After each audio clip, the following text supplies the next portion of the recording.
مودی کا دورہ امریکہ اور UNO سے خطاب۔ انڈیا کے وزیر اعظم نریندر مودی کو دورہ امریکہ کا جس قدر بے چینی سے انتظار تھا، وہیں امریکی صدر جو بائیڈن اگر اس قدر بے چین نہیں تھے تو راہ ضرور تک رہے تھے۔ دراصل امریکہ مستقبل میں انڈیا کو پاکستان کے متبادل کے طور پر استعمال کرنا چاہتا ہے۔ انڈیا کے بھی بہت سے مفادات امریکہ سے وابستہ ہو گئے ہیں، جن میں چین کی ابھرتی ہوئی طاقت اور دوسرے کئی مسائل ہیں، لیکن انڈیا کو اس وقت افغانستان سے بہت زیادہ خوف آ رہا ہے۔ لیکن میں آج ان ٹاپکس پر بات نہیں کروں گا، میں صرف نریندر مودی کی UNO کی تقریر کو زیر بحث لاؤں گا، جس میں مودی نے مختلف موضوعات پر بات کی، مثلا پاکستان پر اشارتاً تنقید کرتے دکھائی دیے، وہیں ان کی تقریر میں چین کا خوف بھی منڈلا رہا تھا۔ ایک بات لازم ہے، مودی بات کرے اور پاکستان کا گلہ نہ کرے، یہ تو ناممکن ہے، لیکن اس سارے عمل میں مودی نے جس بات پر زیادہ زور دیا وہ ہے دہشت گردی۔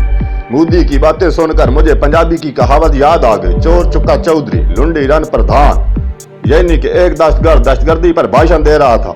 مودی اشارتاً پاکستان پر دہشت گردی کے الزام لگائے جا رہا تھا۔ افغانستان سے اسے دہشت گردی انڈیا کی طرف بڑھتی ہوئی نظر آ رہی تھی، لیکن کوئی سوال پوچھنے والا نہ تھا کہ گجرات میں جو قتل عام کرایا گیا وہ کیا تھا، تو نے جو RSS پار رکھی ہے وہ کیا ہے، پورے ہندوستان کے مسلمان سہمے ہوئے کیوں ہیں، کشمیر میں جو ظلم کا بازار گرم ہے وہ کیا ہے، تقریباً 600 کسانوں کا قتل کون سے دائرے میں آتا ہے۔ باقی نہ پوچھتے، کوئی اتنا ہی پوچھ لیتا کہ لاشوں پر ناچنے کا کون سے مذہب معاشرے کا کلچر ہے، لیکن کسی میں شاید اتنی ہمت نہیں تھی یا مفادات آڑے آ رہے تھے۔ والسلام۔